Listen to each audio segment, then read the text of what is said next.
Shiva Purana episode 3 అనంతమైన అగ్నిస్తంభం నుండి ప్రళయకాల రుద్రుడిలా పరమశివుడు ప్రత్యక్షమవుతాడు. ఆయన ఉగ్రరూపం చూసి దిక్కులు పిక్కటిల్లుతాయి. బ్రహ్మదేవుడు చెప్పిన అబద్ధం, దానికి సాక్ష్యం పలికిన మొగలి పువ్వు శివుడి ఆగ్రహానికి గురవుతాయి. సత్యస్వరూపమైన నా ఎదుట అబద్ధం చెబుతావా అని శివుడు గర్జిస్తాడు. శివుడి ఆగ్రహం నుండి ఒక భయంకరమైన రూపం పుట్టుకొస్తుంది. అతడే కాలభైరవుడు. నల్లని శరీరం, చేతిలో కపాలం, వాహనంగా కుక్క, చూస్తేనే వెన్నులో వణుకు పుట్టేలా ఉంటాడు. శివుడి ఆజ్ఞ మేరకు కాలభైరవుడు తన గోటితో అబద్ధం చెప్పిన బ్రహ్మదేవుడి 5వ తలను ఖండిస్తాడు. బ్రహ్మదేవుడి గర్వం ఒక్కసారిగా నేలమట్టమవుతుంది. అంతటితో ఆగక శివుడి కఠినమైన శాపాలు విధిస్తాడు.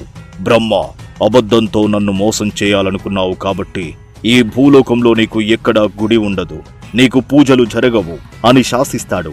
అలాగే అబద్ధానికి సాక్ష్యం చెప్పిన మొగలి పువ్వును చూసి నువ్వు ఇకపై నా పూజకు పనికిరావు అని వెలివేస్తాడు.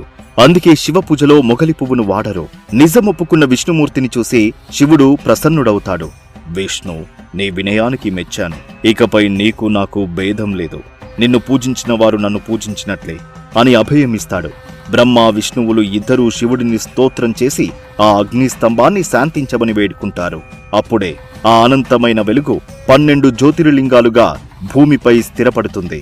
జ్యోతిర్లింగాలు ఏర్పడ్డాయి సరే, కాని ఈ సృష్టిని నడపడానికి శివుడు తన శక్తిని ఎలా విభజించాడు?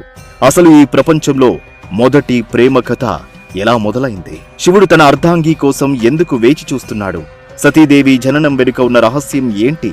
దక్ష ప్రజాపతికి శివుడికి మధ్య వైరం ఎలా మొదలైంది? అది రేపటి ఎపిసోడ్ 4లో చూద్దాం. ఓం నమః శివాయ. మన ఈ శివపురాణ యాత్రలో మీరు కూడా పాల్గొనాలంటే మన ఛానల్ని వెంటనే సబ్స్క్రైబ్ చేసుకోండి.